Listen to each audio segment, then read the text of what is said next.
Et il sera notamment question du climat entre ces deux présidents aujourd'hui à San Francisco. Et le climat, on en parle avec l'invité de Paris Direct aujourd'hui. Cet invité, c'est vous, Nabil Wakim. Bonjour. Bonjour. Bienvenue sur ce plateau. Vous êtes journaliste au Monde, spécialiste depuis quelques années des questions dites énergétiques. Et vous publiez la version papier du podcast que vous avez lancé l'année dernière. À propos du dérèglement climatique, à des scientifiques, à des chercheurs, à des acteurs économiques, à des sociologues. Et surtout, vous tentez d'apporter des réponses concrètes avec la grande dose d'autodérision qu'on vous connaît. Alors, si vous le voulez bien, Nabil, je voudrais à mon tour vous poser des questions simples que, je crois, nous sommes nombreux à nous poser sur ce défi qui nous concerne tous. Première question, est-il possible de ne pas paniquer face à la réalité du changement climatique? Oui, ne pas paniquer, c'est possible. Les scientifiques s'accordent pour dire que l'objectif auquel il faut se tenir, c'est la neutralité carbone d'ici 2050. C'est dans 27 ans.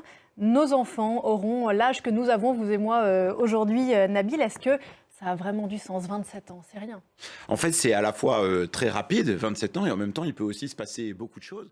Vous évoquiez l'accord de Paris, c'était en 2015, il y a donc 8 ans. On ne tient pas aujourd'hui les objectifs qu'on s'est fixés il y a 8 ans à Paris. On va faire dans 15 jours la COP 28 à Dubaï. Est-ce que là encore, il n'y a pas une grande contradiction? Alors, il y a une grande contradiction dans le fait que cette COP se tienne dans un pays pétrolier, qu'elle soit présidée par un dirigeant d'une grande compagnie pétrolière. Elle est largement boycottée d'ailleurs. Alors, elle est boycottée par une partie des acteurs, mais...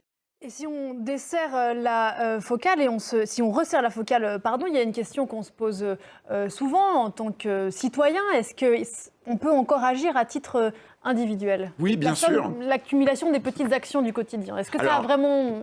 Oui, toutes les actions ont du sens et c'est important de le dire. Ce qu'on sait aujourd'hui avec certitude, c'est que les actions individuelles, elles ne sont pas suffisantes. Sachant qu'il y a parfois des vraies fausses bonnes idées, notamment, je l'ai appris en vous lisant, l'idée de se dire qu'on va donner les vêtements dont on ne se sert plus, pas forcément une bonne idée.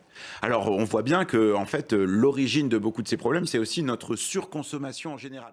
Ça m'amène à une autre question. Alors là, pour le coup, c'est un sujet de conversation qui revient extrêmement souvent. Comment on fait pour vivre avec ses propres contradictions? Exemple, j'aime la mode, mais j'essaie d'être écolo. J'ai envie de voir le monde, mais je me dis qu'il faut que je prenne moins l'avion. Et vous dites que vous, par exemple, vous rêvez de votre chaudière à gaz. En fait, il ne s'agit pas de dire qu'on doit devenir des super-héros du climat et tout faire bien.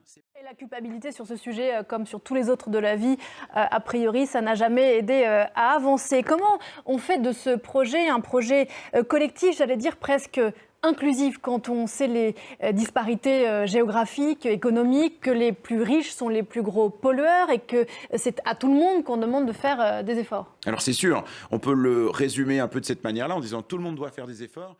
Et puis il y a une question un peu transgénérationnelle. Vous posez, je crois que c'est au début de votre récit, la question est-ce qu'on peut parler climat autour d'un repas du dimanche sans s'engueuler? C'est vrai qu'entre les plus jeunes et les plus vieux, qui se disent que peut-être après eux le déluge, il y a parfois une incompréhension totale.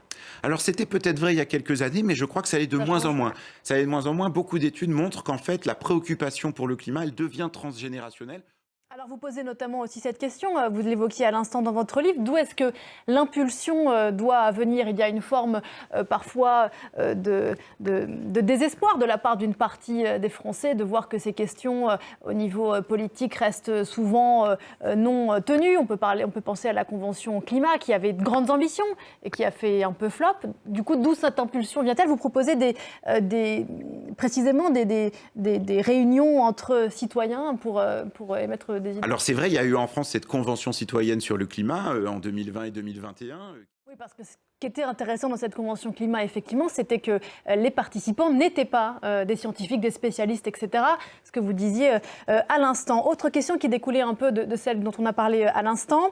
Il est insupportable pour certains aujourd'hui qu'on leur demande de faire des efforts de sobriété par exemple, quand ils voient que des grands groupes pétroliers, notamment Total Energy pour ne pas le citer, continuent à polluer comme jamais.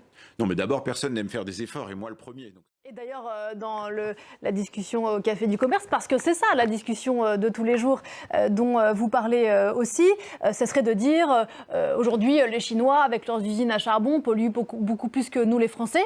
Idée reçue, j'ai appris en vous lisant que c'était faux, un Français pollue plus qu'un Chinois aujourd'hui. Bien sûr, parce que nous, on a nos émissions de gaz à effet de serre de ce qu'on produit ici en France, mais comme on importe aussi beaucoup de produits, bien une partie des émissions chinoises, on les importe ici. 3 milliards de personnes subissent aujourd'hui très concrètement les effets de ce réchauffement climatique. On parlait de la jeunesse tout à l'heure. Est-ce que les actions coup de poing des écologistes aujourd'hui, des militants, servent à quelque chose ou desservent la cause? Alors moi, je ne suis pas capable de dire si ça sert ou si ça dessert. On ne va pas le développer là, mais je renvoie à votre livre. Il y a la question de lutter contre le réchauffement, le dérèglement climatique, mais aussi avoir bien en tête l'importance de l'adaptation à ce dérèglement, puisqu'on l'a dit, il est déjà une réalité et être dans le déni ne sert à rien et qu'il faut s'adapter. Je voudrais qu'on en finisse par regarder, j'espère qu'on a la une d'une BD. Vous allez nous expliquer pourquoi, dans votre démarche, Nabil Wakim, Astérix chez les Bretons. Soyons plus bretons, donc. Merci beaucoup, Nabil Wakim, d'être venu ce matin sur le plateau de Paris Direct. Chaleur humaine qui sort au seuil. Et votre podcast sur le site du Monde, c'est toutes les semaines, c'est ça? Absolument. Merci beaucoup. On se retrouve après la pause avec Damien Coquet.